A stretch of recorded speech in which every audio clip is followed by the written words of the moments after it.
جاگیرداری نظام، جس کو زمین کی ملکیت اور طاقت کا ایک قدیم نظام سمجھا جاتا ہے، تو آج کا جو موجودہ نظام ہے جسے ہم کہتے ہیں ڈیموکریسی، تو اس سے پہلے پوری دنیا پر آلموسٹ جو لوگ رول کر رہے تھے، راج کر رہے تھے، تو وہ تھے یہ فیوڈلز، اور جو نظام تھا تو اس کو ہم کہتے تھے فیوڈلزم سسٹم۔ 5th سینچری میں ویسٹرن رومن امپائر کے اوپر جرمینک ٹرائبس اٹیک کرتے ہیں اور ان کو وہ ڈسٹروائے کرتے ہیں، جس کی وجہ سے ویسٹرن رومن امپائر کولیپس کرتی ہے، اور جو جرمینک ٹرائبس تھے، جو کہ ڈفرینٹ قسم کے ٹرائبس تھے، مختلف ٹرائبس تھے، تو وہ پھر اس طرح کرتے ہیں کہ یورپ میں، جو آج کا ماڈرن یورپ ہے، تو یہاں پر وہ اسمال کنگڈمز اسٹیبلش کرتے ہیں، اور ان کنگڈمز میں ہم دیکھتے ہیں کہ جو نظام وہ انفورس کرتے ہیں، جس کے تھرو وہ ان کنگڈمز کو چلا رہے تھے، تو وہ تھا فیوڈلزم سسٹم۔ تقریباً 1000 سال تک یہ نظام رائج تھا وہاں پر یورپ میں۔ یہ ایک ایسا نظام تھا جس میں ایک بادشاہ ہوتا تھا جنہیں وہ کنگ کہتے تھے، اور بادشاہ کے انڈر پوری زمین ہوتی تھی، اور وہ ایک ایبسولوٹ مونارک ہوتا تھا۔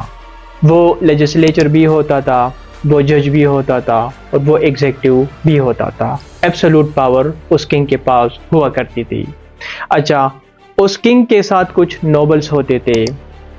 اور کچھ ملٹری جنرلز ہوتے تھے، جن میں وہ بادشاہ زمینوں کو ڈسٹریبیوٹ کرتا تھا، اور ان زمینوں کی پروڈکشن اور ان کی جو ریونیو ہوتی تھی، تو یہ سارا نظام وہ سونپتا تھا ان نوبلز کو اور ان جنرلز کو، اور پھر ان جنرلز اور نوبلز کے نیچے عام لوگ ہوتے تھے، یعنی کہ پیزنٹس ہوتے تھے، کسان ہوتے تھے، جو کہ زمینوں کو لک آفٹر کرتے تھے۔ یہ ایک ایسا وقت تھا جسے کہا جاتا ہے دی ٹائم آف کیوس۔ بہت سارے کنگڈمز تھے، اور وہ ایک دوسرے کے اوپر اٹیکس کرتے رہتے تھے، کیونکہ وہ زمینوں کی جنگ تھی۔ اگر ایک کنگڈم کے پاس زمین ہوتی تھی تو اٹ مینس کہ اس کے پاس پاور تھی اور اس کے پاس لوگ ہوتے تھے، تو اسی وجہ سے ایک کنگڈم کی کوشش ہوتی تھی کہ دوسرے کنگڈم کے اوپر اٹیک کیا جائے، زمینوں کو کنٹرول کیا جائے، اور لوگوں کو غلام بنایا جائے، اور پھر رول کیا جائے۔ اسی وجہ سے اسے کہا جاتا ہے دی ٹائم آف کیوس۔ یعنی آج آپ دیکھ لیں کہ آج ہم اس مقام پر پہنچ گئے ہیں کہ آج یونائٹڈ نیشن آرگنائزیشن ہے، آج انٹرنیشنل لا ہے، اور آج آپ without having any solid evidence and proof you cannot attack on other state, you cannot kill peoples، کیونکہ اگر آپ کسی اسٹیٹ کے اوپر آج اٹیک کریں گے without having any reason, any solid reason، تو پھر آپ آنسریبل ہے دنیا کو، آپ جواب دہ ہوں گے۔ اسی وجہ سے اگر آپ لوگوں کو without having any reason آپ لوگوں کو قتل کریں گے، تو ایک قانون ہے جو کہ انفورس ہوتی ہے۔ تو اس وجہ سے یہ ایک ایسا وقت تھا کہ جنگیں بہت زیادہ تھی، خون خرابہ بہت زیادہ تھا، چھوٹی موٹی باتوں کے اوپر وہ ایک دوسرے کو قتل کرتے تھے۔ اسی وجہ سے کہا جاتا ہے دی ٹائم آف کیوس۔ اب جاگیرداری جو نظام تھا، تو کچھ اسکالرس، ریسرچرز کے مطابق جو ٹائم آف کیوس تھا، تو سم وٹ اس سسٹم نے اس کو تھوڑی سی اسٹیبلٹی دی تھی، اس جاگیرداری نظام نے، لیکن اس جاگیرداری نظام کے جو نقصانات تھے تو وہ بہت زیادہ تھے، کیونکہ اس نظام کی وجہ سے انیکویلٹی تھی، ڈسکریمنیشن بہت زیادہ تھا۔ سیکنڈلی، بیسٹ میڈیکل فیسلٹیز نہیں تھے وہاں پر، خوراک کا مسئلہ تھا، ڈیزیزز بہت زیادہ تھے، ہیومن ریسورسز کے اوپر، ہیومن ڈیولپمنٹس کے اوپر کوئی کام نہیں ہو رہا تھا۔ ایجوکیشن کا ایک بہت بڑا مسئلہ تھا، کیونکہ جو فیوڈلزم ہوتا ہے تو وہ سخت خلاف ہوتا ہے ایجوکیشن کے، کیونکہ جو فیوڈل لارڈز ہوتے ہیں تو وہ سمجھتے ہیں کہ اگر لوگ ایجوکیٹ ہوں گے تو اٹ مینس کہ وہ ان کے اندر اویئرنس آ سکتی ہے، وہ سکلز لرن کر سکتے ہیں، ٹھیک ہے۔ تو اگر وہ سکلز لرن کر سکتے ہیں تو اٹ مینس کہ جو فیوڈلزم جو سسٹم ہوتا ہے، جو کہ زیادہ تر جو پیزنٹس ہوتے ہیں، جو جاہل قسم کے لوگ ہوتے ہیں، جو کہ ان ایجوکیٹڈ ہوتے ہیں، تو اس کی جو فاؤنڈیشن ہوتی ہے تو وہ ان لوگوں کے اوپر ہوتا ہے۔ تو اگر آپ لوگوں کو ایجوکیٹ کریں گے، لوگ ایجوکیٹ ہوں گے، ان کے اندر اویئرنس آئے گی، تو اٹ مینس کہ it becomes a threat to feudalism. اسی وجہ سے یہ سارے نقصانات ہوتے تھے feudalism سسٹم کی وجہ سے پوری دنیا میں. 1526 میں in the first battle of پانی پت ظہور الدین بابر ہندوستان آتے ہیں اور لودھیز کو وہ شکست دیتے ہیں اور یہاں پر وہ مغل سلطنت کی بنیاد رکھتے ہیں. ٹائم گزرنے کے ساتھ ساتھ مغلز پورے ہندوستان کو کنٹرول کرتے ہیں اور ان کے انڈر بہت بڑی زمین آتی ہے. اب وہ اس طرح کرتے ہیں کہ ان زمینوں کو وہ ڈسٹریبیوٹ کرتے ہیں اپنی ملٹری جنرلز میں اور وہ لوگ جو کہ لائلسٹ تھے ٹورڈز مغلز امپائر. یہ زمینیں جسے وہ کہتے تھے جاگیرز، تو یہ جنم دیتی ہے ایک کلاس کو جسے وہ کہتے تھے زمیندارز یعنی کہ فیوڈل لارڈز. اور یہ جو فیوڈل لارڈز تھے یعنی کہ یہ جو زمیندارز تھے تو ان کا کنٹرول ہوتا ہے ایک بہت بڑی زمین کے اوپر. اگرچہ مغلز ہندوستان میں ایک سینٹرلائزڈ ایڈمنسٹریٹو سسٹم کی بنیاد رکھتے ہیں، لیکن یہ جو زمیندار تھے جن کا ایک بہت بڑا رول تھا ریونیو کلیکشن میں اور لوکل گورنرز میں، تو یہ بنیاد رکھتے ہیں برصغیر میں فیوڈل سٹرکچر کی. جب انگریز آتے ہیں ہندوستان اور یہاں پر اپنا رول اسٹیبلش کرتے ہیں تو یہاں پر مغلز کے انڈر جو نظام وجود میں آیا تھا، جو زمیندارز تھے جو کہ ریونیو کلیکشن کر رہے تھے اور نیچے لیول پر ایڈمنسٹریشن سسٹم کو بھی وہ چلا رہے تھے، تو یہ سسٹم سوٹ کرتا تھا انگریزوں کو اور وہ اس سسٹم کو کنٹینیو کرتے ہیں اور اس کو مضبوط جو ہے اسٹرانگ کرتے ہیں. یہ جو زمیندار تھے تو ان کو وہ زمینیں ایلوکیٹ کرتے ہیں اور یہ جو ریونیو کلیکشن وہ کرتے تھے تو جس طرح وہ مغلز کے لیے کرتے تھے تو اب وہ انگریز کے لیے کرتے تھے اور وہ انگریزوں کے لیے ریونیو کلیکشن کرتے تھے اور بدلے میں انگریزوں نے ان کو کچھ پریویلیجز دیے تھے اور ان کا جو پاور تھا تو ان کو بھی وہ کنسولیڈیٹ کر رہے تھے. 1793 میں بنگال میں لارڈ کارن ویلس اس طرح کرتے ہیں کہ دی پرماننٹ سیٹلمنٹ ایکٹ انٹروڈیوس کرتے ہیں جس کے تحت وہ ان زمیندارز کو مور امپاور کرتے ہیں. اس ایکٹ کے تحت وہ اس طرح کرتے ہیں کہ جتنی بھی زمینیں تھی تو ساری زمینیں وہ ایلوکیٹ کرتے ہیں ان زمیندارز کو اور اس نظام کے تحت انگریزوں کے درمیان اور کسانوں کے درمیان جو میڈیٹرز ہوتے تھے تو وہ یہی زمیندارز ہوتے تھے. یہ زمیندارز اس طرح کرتے تھے کہ سارے زمینوں کو وہ لک آفٹر کرتے تھے، کسانوں کو وہ کنٹرول کرتے تھے. اسی طرح جو پروڈکشن ہوتی تھی، جو ریونیو کلیکشن ہوتی تھی تو یہ ساری رسپانسبلٹیز انگریز عائد کرتے ہیں ان زمیندارز کے اوپر. اب ریونیو کلیکشن کرنا، پروڈکشن کرنا، یہ سارے چیزوں کو ہینڈل کرتے تھے یہی زمیندارز اور زمیندارز پیسوں کو اکٹھا کرتے تھے اور وہ انگریزوں کو دیتے تھے اور بدلے میں انگریز ان کو کچھ پیسے وغیرہ دیتے تھے اور ان کو پاور میں رکھتے تھے اور یہ جو زمیندارز ہوتے تھے تو they would be loyals towards British empire. 19th century میں انگریز کچھ جگہوں پر ایک اور سسٹم بھی امپوز کرتے ہیں لیکن وہ کافی لمیٹڈ ایریاز میں وہ امپوز کرتے ہیں جسے اس وقت کہا جاتا تھا ریوٹواری سسٹم. یہ ایک ایسا سسٹم تھا جس کے تحت انگریز کے درمیان اور جو کسان تھے تو ان کے درمیان زمیندارز نہیں ہوا کرتے تھے اور زمینوں کو انگریز ڈائریکٹلی کنٹرول کر رہے تھے. تو جو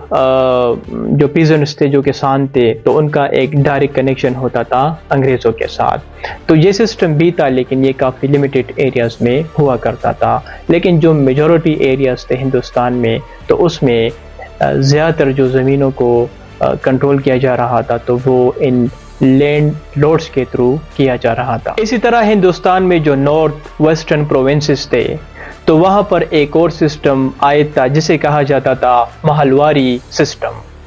یہ ایک ایسا سسٹم تھا جس میں ہر گاؤں میں ایک شخص ہوتا تھا جو کہ گاؤں کا بڑا ہوتا تھا جسے انگریز محل کہتے تھے. اسی وجہ سے اس سسٹم کو بھی مہلواری سسٹم کہا جاتا ہے. تو وہ جو شخص ہوتا تھا تو اس کی یہ رسپانسبلٹی ہوتی تھی to collect revenue for the British empire. 18th century میں British subsidiary alliance policy introduce کرتے ہیں ہندوستان میں جس کے تحت انڈین جو رولرز تھے، جن کے اسٹیٹس تھے، ریاست تھے، تو وہاں پر ان کے اوپر یہ لازمی ہوتا تھا کہ اپنی ریاست میں، اپنی کنگڈم میں برٹش ملٹری کو ڈپلوائے کیا جائے۔ اب یہ جو پالیسی تھی تو یہ زیادہ تر ہندوستان میں جو پرنسلی سٹیٹس تھے جو کہ تھے تو انڈیپینڈنٹلی وہ رول کر رہے تھے، لیکن اس پالیسی کے تحت جو وہاں پر جو رولرز ہوتے تھے، انڈین رولرز پرنسلی سٹیٹ میں، تو وہ ایڈمنسٹریشن سسٹم کے لیے ڈیپینڈنٹ ہوتے تھے برٹش امپائر کے اوپر۔ آج پاکستان میں پنجاب اور سندھ جو دو صوبے ہیں تو ان کا شمار ان سٹیٹس میں ہوتا تھا برٹش کے ٹائم میں، جدھر انگریزوں نے وڈیروز کو اور نوابوں کو ایک بہت بڑی تعداد میں زمینیں ایلوکیٹ کی تھی۔ یہاں پر فیوڈلزم بہت زیادہ اسٹرانگ تھا، اور جب پاکستان 1947 میں آزادی حاصل کرتا ہے تو 60% جو زمینیں تھی تو وہ ان فیوڈل لارڈز کے انڈر تھی۔ 1947 میں پاکستان اور انڈیا دونوں اکٹھے آزادی حاصل کرتے ہیں انگریز سے، لیکن انڈیا میں ہم دیکھتے ہیں کہ آزادی حاصل کرنے کے بعد وہ فیوڈلزم کو ایبولش کرتے ہیں، ختم کرتے ہیں مکمل طور پر۔ لیکن پاکستان میں چونکہ جو مسلم لیگ تھی جس نے ایک کردار ادا کیا تھا پاکستان کی انڈیپینڈنس میں، تو اس کی جو لیڈرشپ تھی آلموسٹ پوری لیڈرشپ تو وہ سارے تھے فیوڈل لارڈز، اور فیوڈلزم ان کو سوٹ کرتا تھا، تو لہٰذا پاکستان میں انہوں نے فیوڈلزم کو ختم نہیں کیا، اور فیوڈلزم آج بھی پاکستان میں ایگزسٹ کرتی ہے۔ اور میرے خیال میں 1947 سے لے کر آج تک پاکستان کا جو سب سے بڑا مسئلہ ہے تو وہ ہے فیوڈل لارڈز، کیونکہ یہ جو فیوڈل لارڈز ہے تو وہ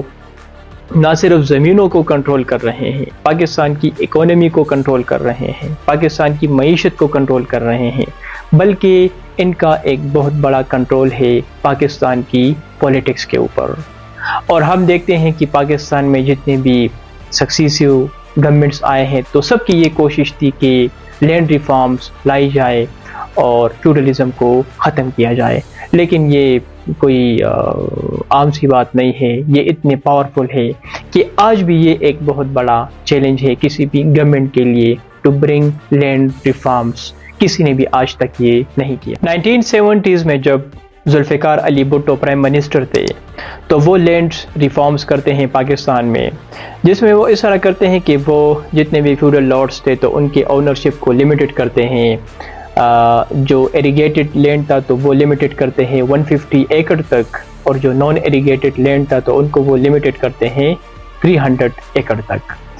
لیکن ہوتا یوں ہے کہ زیادہ تر ایریاز میں جو لینڈ ری ڈسٹریبیوشن ہوتی ہے تو وہ فیملی ممبرز میں ہی ہوتی ہے، مطلب کہ جو فیوڈل لارڈز تھے جو لینڈ ریفارم کی وجہ سے اپنے لینڈ کو کسی اور کو دے رہے تھے تو وہ ری ڈسٹریبیوشن وہ اپنے پیزنٹس میں نہیں کرتے بلکہ اپنے فیملی ممبرز میں ہی کرتے ہیں، جس کی وجہ سے لینڈ ریفارمز تو آتے ہیں لیکن ایکچولی میں ان ریالٹی میں جو زمینیں ہوتی تھی تو وہ اب بھی ان کے کنٹرول میں ہوتی تھی۔ 1985 میں ورلڈ بینک رپورٹ کے مطابق despite having land reforms, Pakistan میں آج بھی پنجاب اور سندھ میں تقریباً 45% جو رولر لینڈ سے تو وہ آج بھی 2% فیوڈل لارڈز کے کنٹرول میں ہے۔ ان فیوڈل لارڈز کا کنٹرول پاکستان کی سیاست کے اوپر بھی ہے۔ پاکستان میں آپ تب تک پرائم منسٹر نہیں بن سکتے جب تک آپ کے پاس ان فیوڈل لارڈز کا سپورٹ نہ ہو۔ ایک رپورٹ کے مطابق پاکستان میں جو 2018 الیکشن ہوئی تھی تو اس میں جو 70% رولر ووٹرز تھے تو انہوں نے ووٹ ان لوگوں کو دیا تھا جن کا تعلق ان فیوڈل لارڈز فیملی سے تھا۔ اس فیوڈلزم کی وجہ سے ایک تو پاکستان کی اکانومی بھی ڈسٹروائے ہو رہی ہے، سیکنڈلی پاورٹی بہت زیادہ ہے اس فیوڈلزم کی وجہ سے، خاص کر جو دیہات والے علاقے ہوتے ہیں تو وہاں پر جو عام لوگ ہوتے ہیں تو اس کے اوپر اس فیوڈلزم کا ایک بہت بڑا امپیکٹ ہوتا ہے۔ مثال کے طور پر سندھ اور پنجاب میں جو رولر ایریاز ہے تو وہاں پر زیادہ تر جو لوگ ہیں، میجورٹی لوگ، تو وہ ڈیپینڈنٹ ہے ان زمینوں کے اوپر۔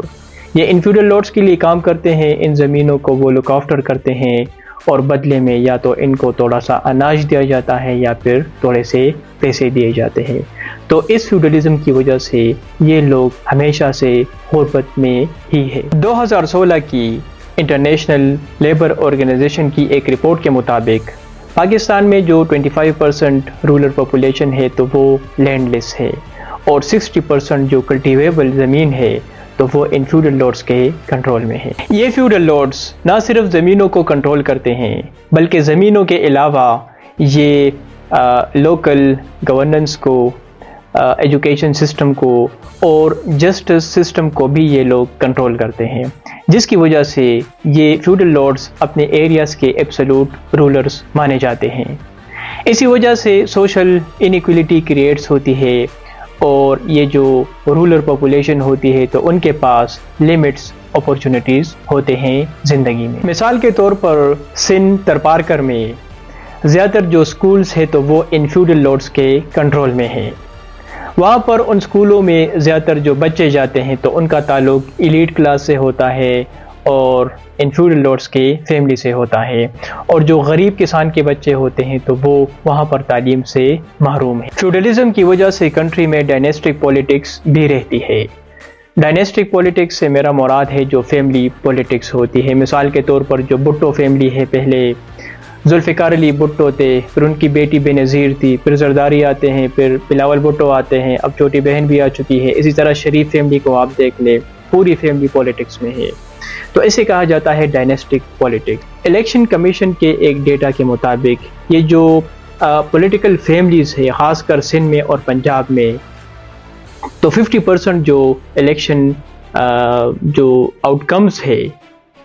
تو اس پر ان کا ایک بہت بڑا کنٹرول ہے، اور اس کی مین وجہ یہ ہے کہ ان سارے فیملیز کو ان فیوڈل لارڈز کا سپورٹ حاصل ہے۔ اب سوال یہ ہے کہ فیوڈلزم کو کس طرح ختم کیا جائے۔ سب سے پہلے زبردست ریفارمز ہونے چاہیے پاکستان میں، اور ایسے ریفارمز نہیں ہونے چاہیے جو کہ بھٹو کے ٹائم میں ہوئے تھے یا پھر ایوب کے ٹائم میں ہوئے تھے۔ ایسے ریفارمز ہونے چاہیے جو کہ ساؤتھ کوریا میں ہوئے تھے اور جو کہ تائیوان میں ہوئے تھے۔ وہاں پر بھی 20th سینچری میں ایک بہت بڑا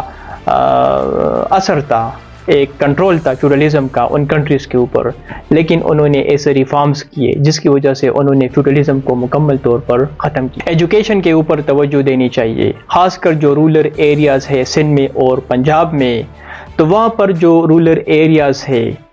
تو وہاں پر جو بچے ہیں ان کو ہمیں ایجوکیٹ کرنا چاہیے، ان کے لیے ہمیں ایسے لاز بنانا چاہیے کہ تعلیم ان کے لیے لازمی ہو اور وہ ضرور تعلیم کو حاصل کرے، کیونکہ اگر وہ تعلیم کو حاصل کریں گے تو ان کے اندر اویئرنیس آئے گی اور وہ پھر خود ان فیوڈلز کا مقابلہ کریں گے۔ لوکل گورننس اور ڈی سینٹرلائزیشن کے اوپر توجہ دینی چاہیے۔ اگر ہم لوکل باڈیز کے اوپر کام کریں گے، ان کو ہم اسٹرانگ کریں گے